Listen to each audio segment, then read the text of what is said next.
What's up, you YouTubers? It's your host, Keandre, here on the Keandre Opinion Show. Now, today I'm going to make a video that's slightly different than what I would usually do. And it's going to be about Hurricane Harvey, specifically here in the Houston area.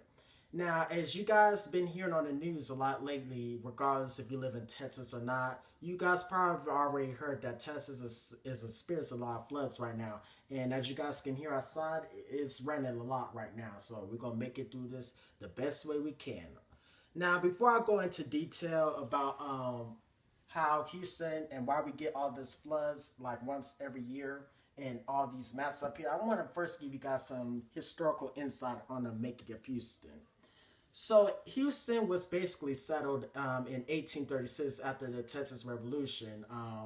As you guys probably don't know, the Texas Revolution was fought just outside of the Houston area in this place called San Jacinto, where you have the Galveston Bay, so right over here in this area.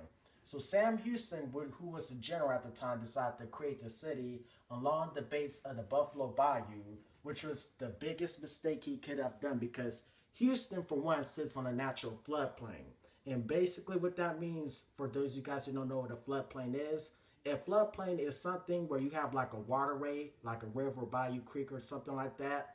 And when you have big storms, all that excess water gets discharged on the surrounding areas of that waterway, and the ecosystem works whatever way it can to use that water to get rid of it naturally. And that's why Houston experiences a lot more floods as it continues to grow and grow because the Houston population is growing rapidly.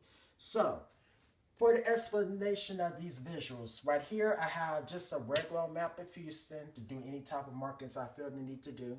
And this over here is a floodplain map of Houston that shows you all the different types of bayous, and it also tells you the types of floodplains you have. For instance, any type of area you see in blue, these are what you call the 100-year floodplains, which means that you have a 1% chance of that area being flooded in 1 year during the 100-year marking period. Now, I think with already, since the news started the century, it's been more than that, but I guess they haven't updated the statistics on this type of research. And then areas in blue are what you call 500-year floodplains. And then over here in orange, these are called the 100-year coastal floodplains. And these areas flood as a result of the sea level rising out in the ocean because of big storms or hurricanes and that type of stuff. And then over here, I have a map that shows you, it's basically a subsidized topographic map of Houston, and it tells you where a lot of the areas in the Houston area that are basically experiencing drop in elevation.